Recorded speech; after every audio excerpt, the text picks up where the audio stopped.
Hmm. Uh, huh?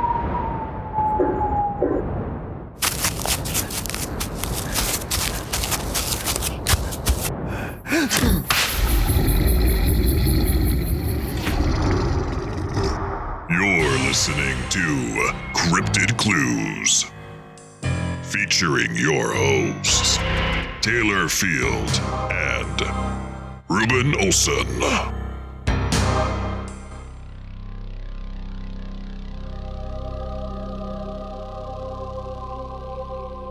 Hey, ladies and gentlemen, we got a show planned for you tonight. First, though, I'd like to introduce myself, maybe for those who are just listening for the first time. I'm Reuben, and this man over here is the other host person. I am Taylor Field. Oh, we didn't get a last name from me this episode. Anyways, carrying on. Welcome to Cryptid Clues, everybody. You can find us online at our website, CryptidClues.ca. Subscribe to us at patreon.com/CryptidClues. Find us on social media, or even send us an email at cryptidclues@gmail.com. Now that that's out of the way, let's dive right into today's topic. This is going to be an interesting one because we're talking about the big bad Bigfoot. Yes, this is a topic that lots of other podcasts have covered and even primarily focused on. This episode is both for Cryptid Clues fans and for the first time listeners who maybe only know of Bigfoot from pop culture. We're going to discover Bigfoot from scratch this episode. From my point of view growing up, because I like to be selfish, and then we'll kind of end it with a couple of stories our man Taylor has dug up for us. Taylor, you and I know Bigfoot isn't just a big monkey man. Tell us a little bit about what the average Bigfoot looks like to tease us into this introduction, and we'll rewind and go back to that childhood wonder of discovering this thing for the first time. Well, your first typical straight up Bigfoot of North America is just your standard, big muscular upper body, long arms that have a protruding like cone head almost type thing. This is the standard stereotypical thing you see in the books, right? This is what everyone's come to be familiar with. The features of a man, and they kind of have their elbows kind of protruding further down than a normal human beings would be, and they're large, like 7 feet tall, and they are very swift in how they walk. And we've all seen the Patterson-Gimlin footage, and it just shows, okay, this swiftly striding across the terrain, right? And I think this is just kind of like the standard typical Bigfoot that everyone envisions. And again, let me reiterate here, there is more than one of them. The standard person you talk to is like, oh, there's more than one? I thought it was one that was moving around. Nope, there's a group of them. Yeah. And you name dropped the Patterson-Gimlin footage, and then that's something that we're kind of sort of going to dive into because that was my first experience with Bigfoot, and I think that was a lot of people's first experience with Bigfoot is usually like on TV or in a book or something, and they see like a picture from that. But it's all pretty crazy stuff. So now let's go back to the beginning. To our viewers, we kind of touched on our personal introduction to Bigfoot and cryptids in general back in our very first prologue episode. But I'd like to bring up a shorter version of mine again. Probably turn it into a longer version because that's the way I am. But mainly because that's what really captivated me and got me to spiral down this rabbit hole. I was a little kid shopping with my parents in Zellers, which for those of you outside Canada used to be like a red themed version of Walmart with lots of discounted items and stuff. It could have been a different one, but I'm not too sure. It was probably Zellers. Anyways, I was down a toy aisle and found what looked like a viewfinder. It's those little red toy binoculars you could look through and see pictures of places and animals and stuff. I found a cryptid one, and when I looked into it, my entire world changed, at least visually. There in that little lens was the Bigfoot. And when I say the Bigfoot, I mean the one that everybody knows. When you go on TV, History Channel, whatever, Patty. I didn't know the lore behind this yet, though, because I was just too little. In the viewfinder, I saw the big log fallen down, covered with sticks and rocks, and behind it, walking by, looking to its side, was a big, hairy creature that I couldn't quite make out. I was really scared. I mean, like tiny little me looking through this thing, that's a terrifying scene. This was just a toy that I held up to my face, but inside it was an entire scenario that I would not want to find myself in. An unknown monster.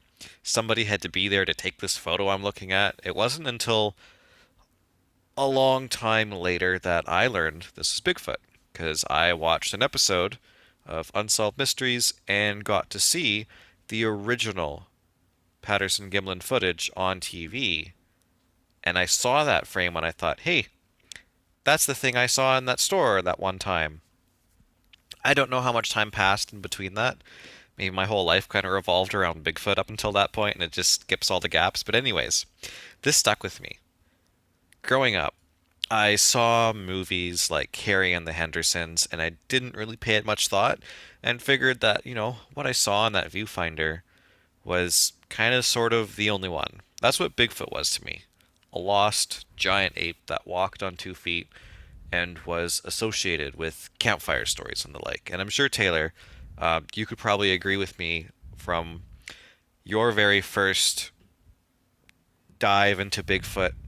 I can't remember exactly what you said in the prologue, but you probably didn't have the same concept of Bigfoot that we do now.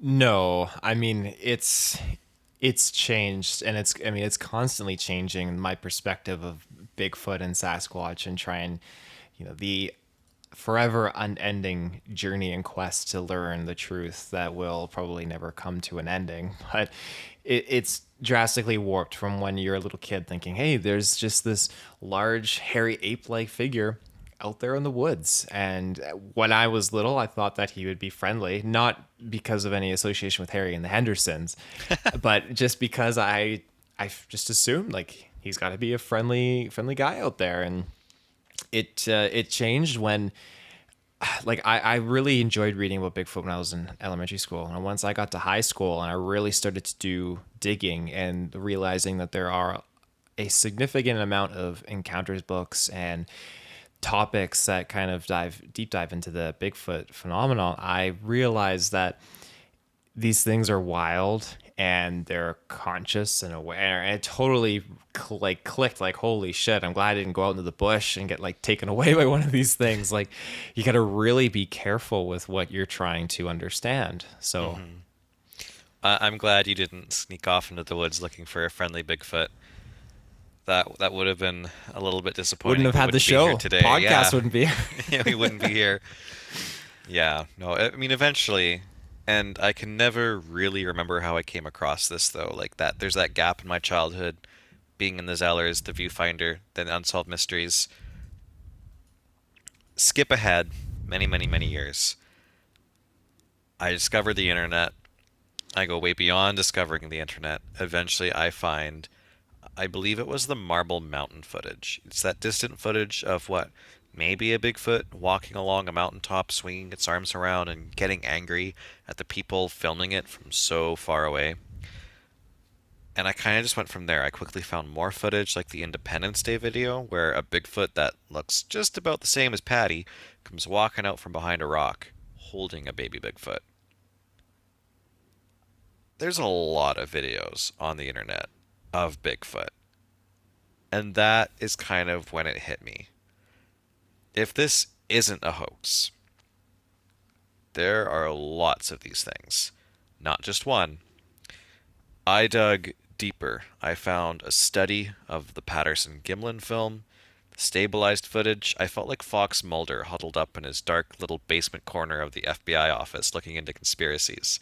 Here's this footage I saw from so many years ago in my childhood, but clear and organized and played back in a way over and over where you can focus on the detail that truly exists in that film. Muscle movement? How's that possible? If it's a costume, like that can't be possible. Body ratios that suggest a man couldn't fit inside of the costume with the way she bends? She, the Bigfoot's female? His saggy breasts swaying about what? Like, everything kind of just got flipped upside down, and it kind of came full circle, and in such a short time, I realized there was much, much more to this. Taylor, from your viewpoint, you kind of talked about how, you were interested in Bigfoot growing up. When would you say you started to see other videos of Bigfoot, beyond like Patterson Gimlin or beyond like the basic concept? That would have been probably like my last few years of elementary school. And this would have been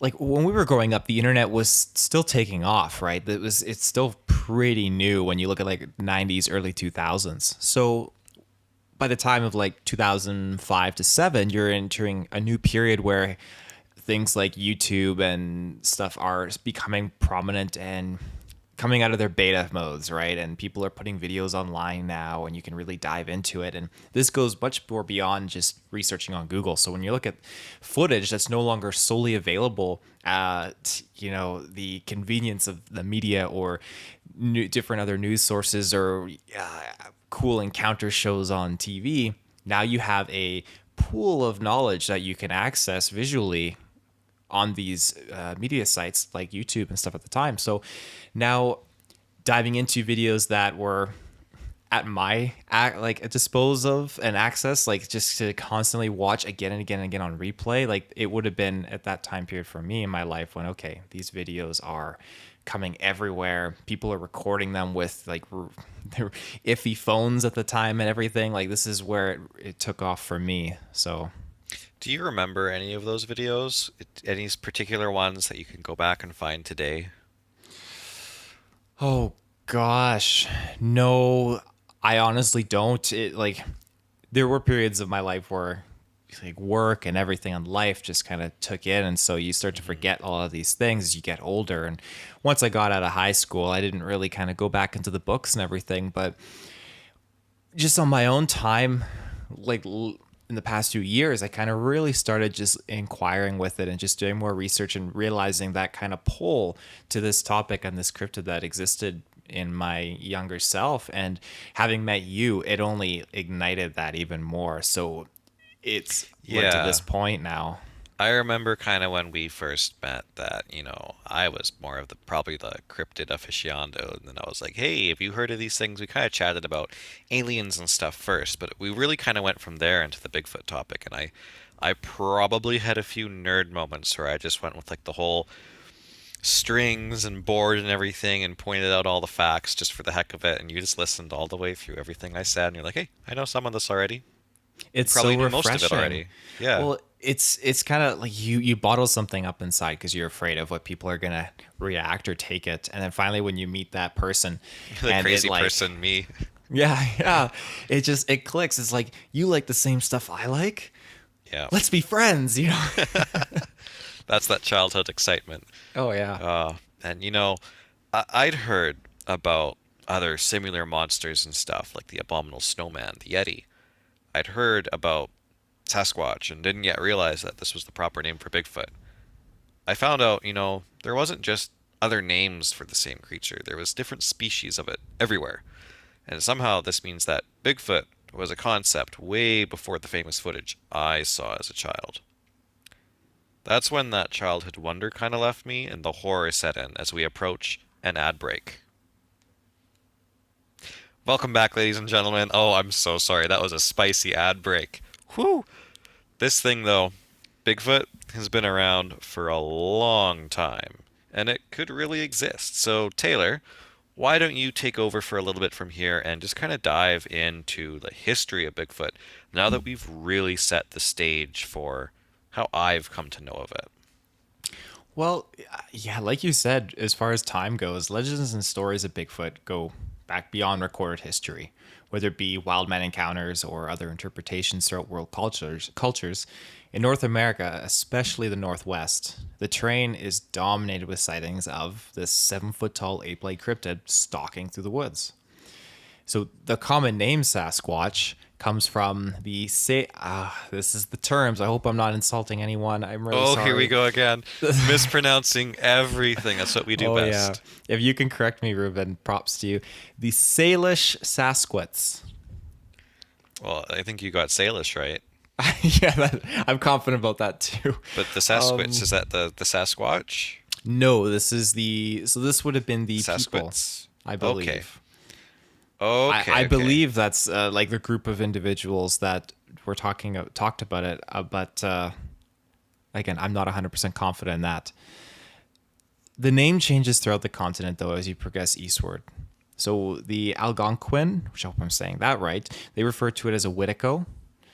And again, that's kind of more central of the continent. The Ojibwe of the northern plains refer to it as a Rougarou.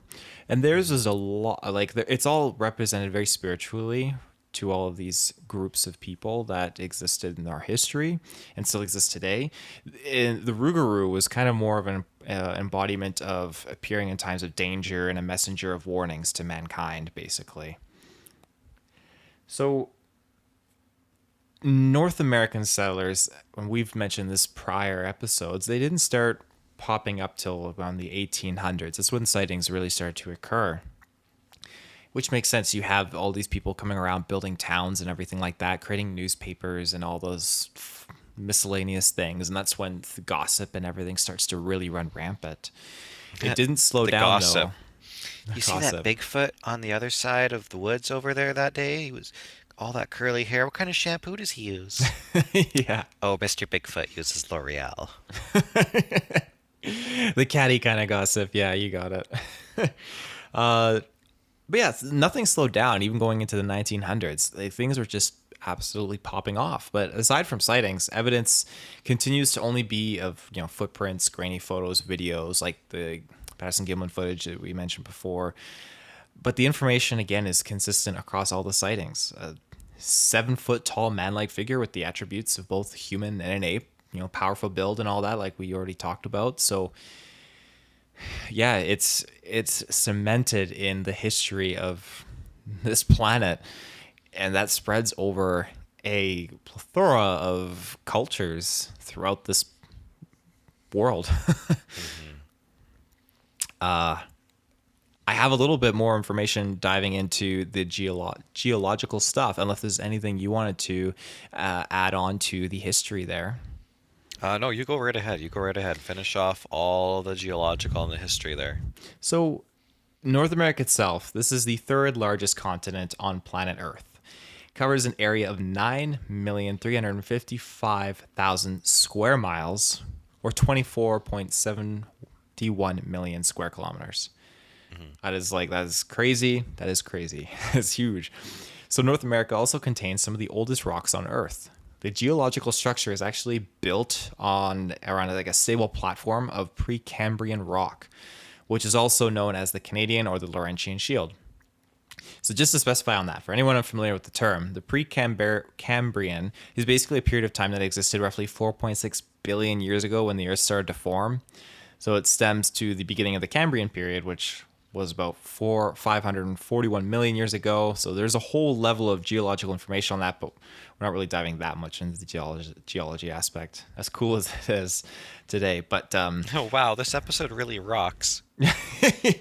yeah, but keep in mind that age of rock that exists below our feet right now. So moving from that, but taking that with us, it's believed, an emphasis on believed, the first inhabitants of North America were called ancient Asiatic peoples who migrated from Siberia to North America sometime during the last glacial advance, which could have been up to 11,700 years ago and beyond. Nonetheless, the descendants of those people, from what I had found, are believed to have been now Native American tribes that exist and still exist today.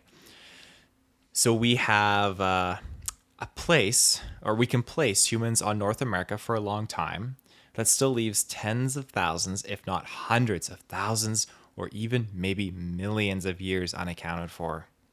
A continent possibly totally devoid of humans for a significantly long period of time. Humans residing mostly at the time on an entirely different continent before boats and such used an ice bridge to explore what's over here, and eventually human-built ships that could withstand the journey to make it over here. And this is where I get excited, knowing that there was such a place devoid of humans for such a long time on planet Earth. And I think personally that this adds even more so to the idea of an ancient species living in an ancient part of the world that, geologically speaking, at least has the evidence to support itself as holding some of the most ancient rocks in the world.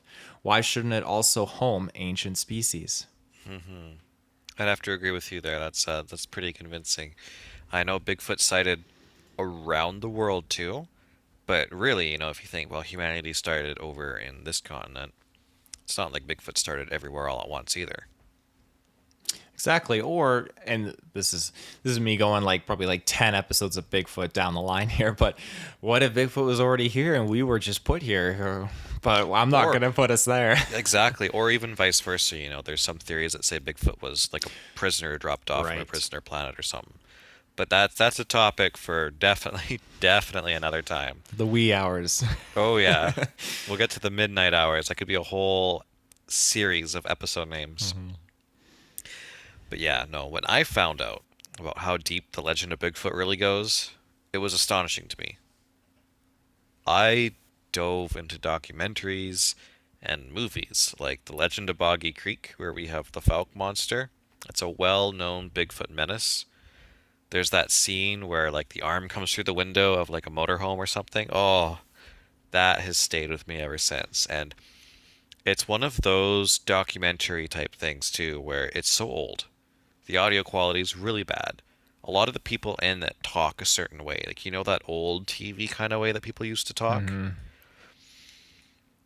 But there it is. There's Bigfoot on the big screen back before like Bigfoot really took off. The Patterson Gimlin film was there, and then the Legend of Boggy Creek, and then pop culture really started to grab a hold of it after that. I watched other movies like Willow Creek, after seeing all this stuff online. And we have the now host of Expedition Bigfoot making an absolute chilling horror movie with a plot twist at the end. That movie was creepy, but it really captures that terrifying, horrific feeling of going camping out in the woods and thinking, is there a Bigfoot around? What would happen? Right? I dove into so many controversial videos and clips. I had to really use what little knowledge I had just gained to try and filter through the hoaxes and what could really be footage of these things or what stories were likely true. That's when you start to learn about things like behaviors. A Bigfoot likes to stand really, really still and maybe just gently sway back and forth. They like to peek around trees. When they walk, their shoulders and their head don't really bob up and down. They actually walk very smoothly and look like they're gliding. You can look for like the hair and stuff glistening like almost like a reddish color in the sunlight. A lot of encounters and a lot of videos that are hoaxes completely ignore all that. You can tell right away it's fake. But as soon as you get into the behaviors, you get into like like the hair is gleaming a certain color or something like that, you can really hone in on, well, maybe this is a possibility. And you take a deeper dive into footage or a deeper dive into stories, and you look at things like body ratios, where the elbows are located, so it's not like a really lengthy forearm claw or something someone's using to extend and make their arms look longer because, well, the elbow in this so-called costume is now lower than a human elbow, and you can't lengthen the upper arm. Or you look at maybe even just a size comparison. I know Finding Bigfoot gets a lot of flack for how campy the show is, but there's been instances where they talk to a witness and they get a photo or something and they take Bobo. He's a big guy. They make him stand in a certain spot and they measure him. And you go, okay, well, the subject that they're researching was taller than that. And it was like 11 feet in the air. So you look for stuff like that in videos online, or you look for things in stories that line up with behaviors, and you can really filter a lot of crap out. And you're left with not a few, but still thousands of reports and thousands of things, hundreds of videos. I think what really turned me into a Bigfoot believer kind of happened next, and it wasn't me watching documentaries about the Yeti scalp and fingers from Nepal. It wasn't researchers finding possible hair samples. It wasn't even the sheer amount of stories being told around the world by thousands of eyewitnesses.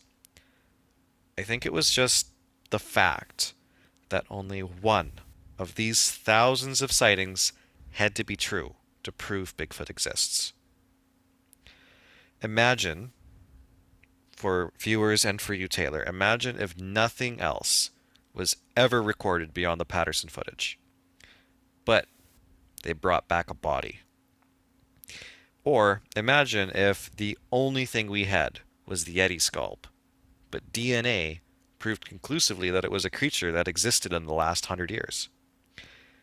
That would mean it's a species that's been around longer than we know, could multiply, and potentially still be around. That little bit of knowledge is the one thing that makes me a Bigfoot believer, and that both terrifies and excites me. I think since discovering Bigfoot like this, I met you, and together, kind of like how we were talking about it earlier, we've covered topics already, even in this show, about Bigfoot sightings as far back as the Middle Ages and from all the way around the planet. We'll continue to do that, but when it comes to introducing Bigfoot,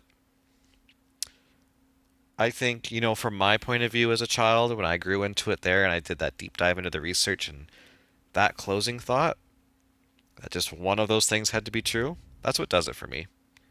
Taylor, do you have any thoughts on that? I share a very similar perspective, to be honest. I use this as my go-to statement when I talk to many people about these things, and I'll reiterate it again here.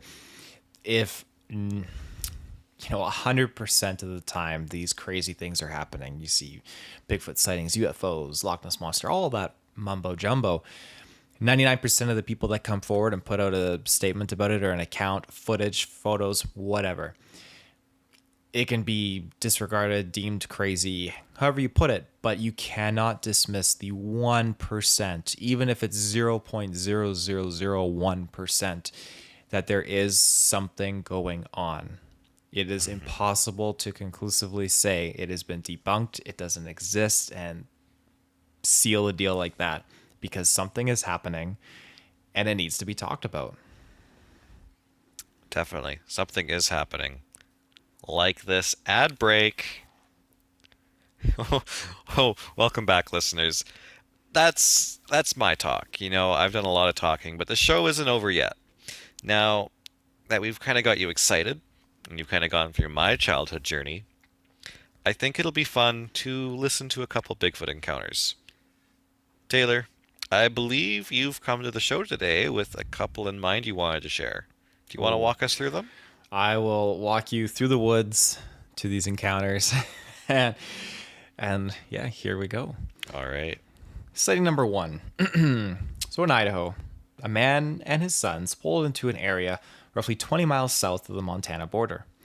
They stopped at a local store to pick up some last-minute camping necessities before heading to their site. The kids were quite young, and when they hopped out of the truck, they spotted a cowboy-looking man sitting out front of the store with a .44 pistol. The oldest of the boys asked the cowboy what the gun was for, to which the cowboy responded, "Grizzly bear."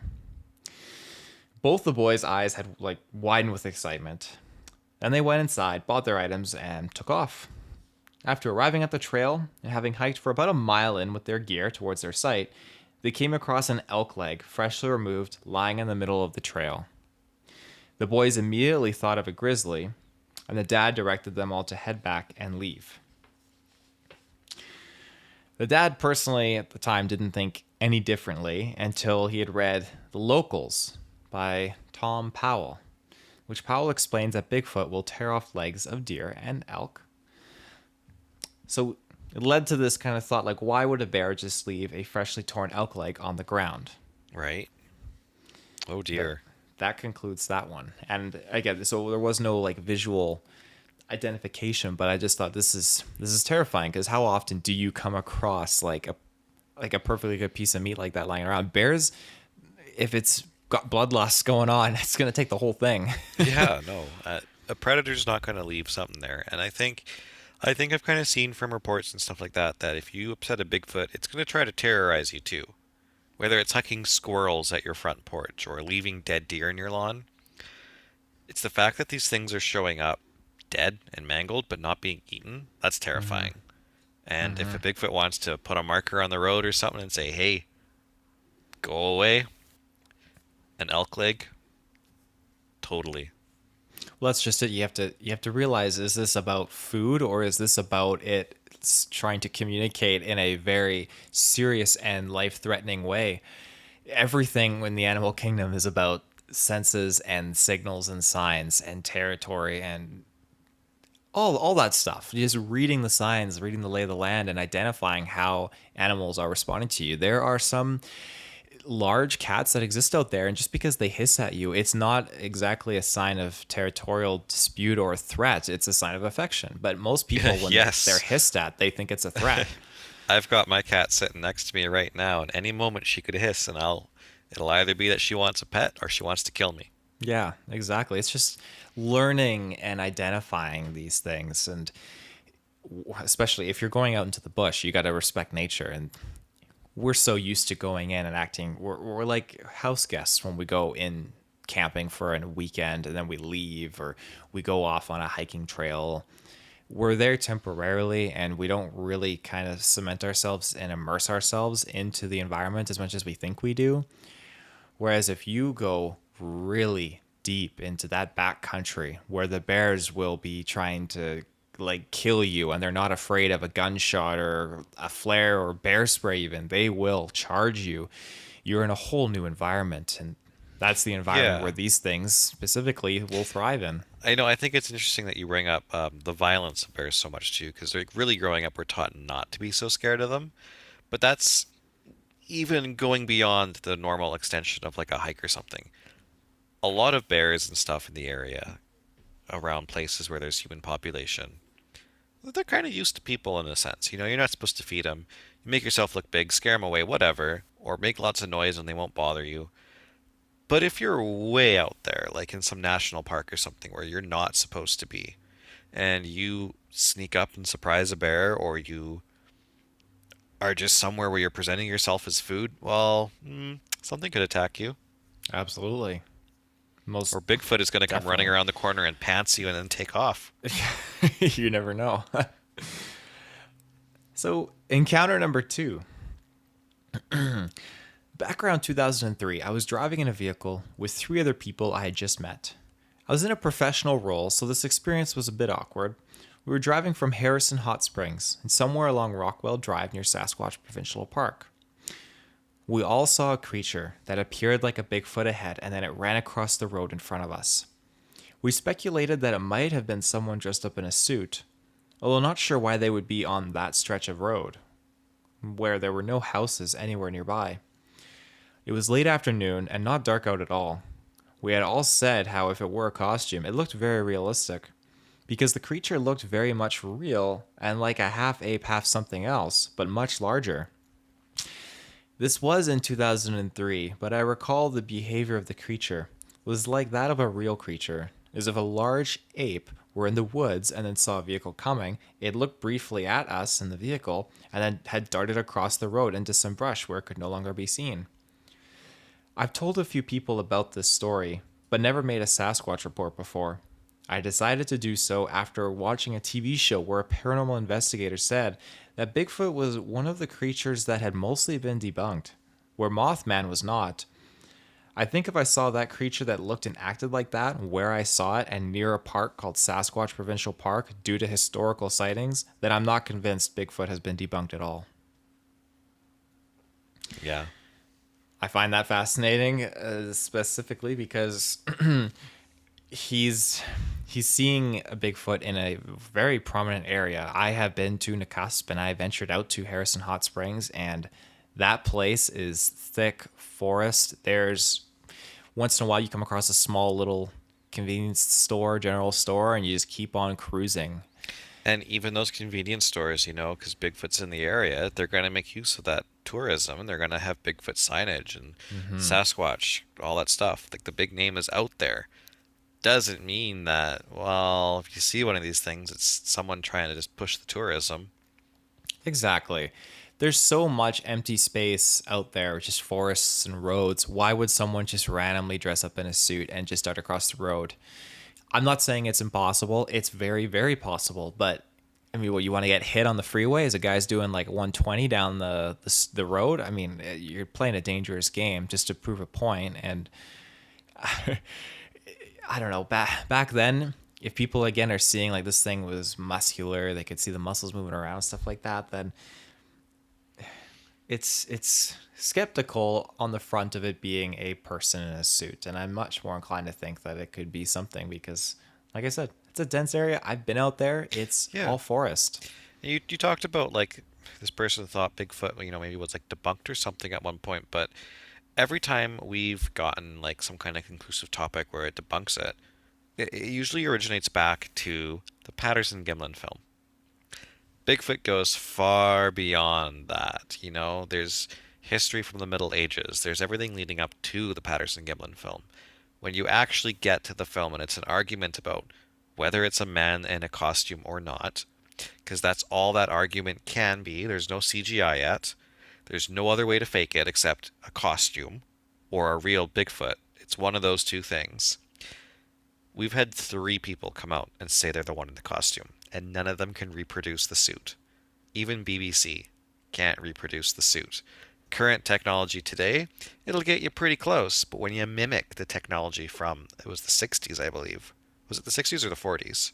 I believe it was the 60s. Yeah, it was the 60s. I'm second guessing myself here from talking so much. Even using technology from back then, can't do it. The best technology could make Planet of the Apes suits, which were still, you look at them, human proportions, people in suits. You look at Patty, first glance, yeah, you'd think the same thing. But when you look at it a little bit deeper and you go, well, okay, the upper arms are really long, the elbows are hanging down. Let's start resizing pictures of people in similar poses and try to put it next to this. None of them fit unless you go into Photoshop and you extend and break their arms and mush them around and try to make them fit. And you go, well, if I can't make a side-by-side person fit in this, how would a real human being fit in that? Is it a costume? That argument becomes a lot weaker. And it can't be debunked just by somebody coming out and saying, hey, I'm the guy that was in the costume. Until, somebody comes up with the costume and how they fit into it and reproduce the footage, there's a lot more defensive arguments for the Patterson-Gimlin film now. Absolutely. You're right. And it'll forever be open. A cold case, I guess, is the term for something like that. A cold case. That should almost be the name for our introduction episode to Bigfoot. The cold case of Bigfoot. The introductory topic. I like that. Well, Taylor, we've come this far. I've covered a lot leading up from, my discovery of Bigfoot to what I kind of believe now and everything I've discovered on the way. Is there anything else you'd like to add to this, or do you think we're almost done here? I got one more encounter here to. Oh, you got 3. I got 3. Yeah. Oh, ho, ho. I've actually compiled a few of them, but I'm capping it at 3. The other ones will be available later on another future episode, so you have to stay tuned. You're mean. All right, well, let's see what you got. Encounter number 3. Recently, I bumped into a man whom I had met on a few previous occasions and who had told me a very interesting story years before of finding tracks on Black Tusk Mountain near Whistler. He claimed they were about 24 inches long and that the animal must have weighed 1,000 pounds. In the intervening years, I had heard through the grapevine that he had had an encounter of some sort on the island. So, of course, I asked him about it. Not just one, he told me, but several. It turns out they were all in the same area where he goes fishing. On one occasion, he had a fish on a line that he was reeling in. And all of a sudden, a Sasquatch had stood up in thick vegetation to watch from the opposite bank. He said it was tall and lanky, and he judged it to be a juvenile. I'm not exactly sure what happened next, but for some reason it ran off. But he sensed something behind him and looked over his shoulder and saw, and I quote, the Big Daddy, standing up on the bank looking down on him. He told me he is considering attempting to prove they exist because, as he put it, their forest habitat is fast disappearing. End of encounter. Wow. I've definitely read some similar encounters that happen to people while they're fishing. Because honestly, like when you're fishing, you're being quiet. You're not making a lot of noise. You're giving the potential for something that's kind of walking through the area to accidentally sneak up on you. One story I kind of remember that really makes me think of that encounter you just shared is one where a guy is fishing and he catches some fish, and a small, like a really little Bigfoot, just waddles up to him and asks for a fish with its own little gestures. And there's like a scared parent kind of standing by a tree, stunned that its baby just walked out in front of this human. And the guy kind of like hesitates but offers it a fish, and then they walk off. That's incredible. Can you imagine having an interaction like that? No, I couldn't. You've become much more of a prominent fisher, these past couple of years. Like, you've gone out fly fishing with your dad and that sort of stuff. And so you definitely have that experience of standing out there completely silent and can speak to the fact that, something could stroll out and not even know you're there. Oh, especially when you're fly fishing too. When I was out in Alberta there, go out to the rivers and stuff. I didn't venture out too far past any highways or anything. But when you're down there in the water with like some waders on or something, you can be down there for an hour if the water's not too cold. Just standing still, twirling your line around, recasting, whether you're catching any fish or not. It is a super relaxing experience. You calm down, you're quiet, and it's just nature all around you. That's more than enough time for anything to happen. That's why I do think that a lot of fishermen are at the core of a lot of these encounters. Again, it's the fishermen, it's the truckers, and it's the hunters that are experiencing these sightings. And at the end of the day, people think, oh, we would have found one by now. We would have seen one by now. And like, are you going out, multiple hours consistently, daily, out into the deep woods? Are you going out fishing? Are you looking? And the ones that do, like the fishermen, hunters, and truckers are driving by in their truck. And if they see something, they're not stopping.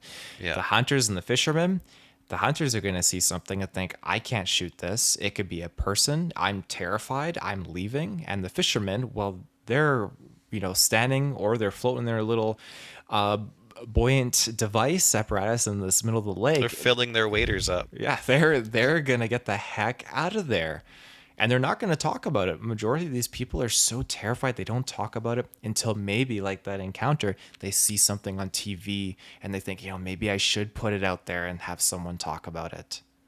Yeah. That's my 2 cents, anyways. Well, hopefully, we had a couple of ad breaks, and hopefully we make more than 2 cents on those. But folks, if you'd like to give us your 2 cents, you can check us out on Patreon. Send us an email to give us your thoughts. Check us out on social media, or check us out on our website, CryptidClues.ca. I'm kind of going to leave it there. Taylor, do you have anything you'd like to say as we close out? No, that's really everything. But just, stay tuned. We have our episodes dropping every Monday. It's me and Reuben chatting a storm, and then we have our Campfire Clues episodes, which focus on more on like different encounters and miscellaneous tales that drop every Friday. But yeah, that's pretty much it. Reuben, thank you for spearheading this episode. Anytime. Except for the times when I have a 2-year-old that distracts me from recording and you end up doing a solo episode. All right, everyone. Thanks for listening. Have an excellent rest of your day. And we'll see you next episode. Bye-bye. Bye.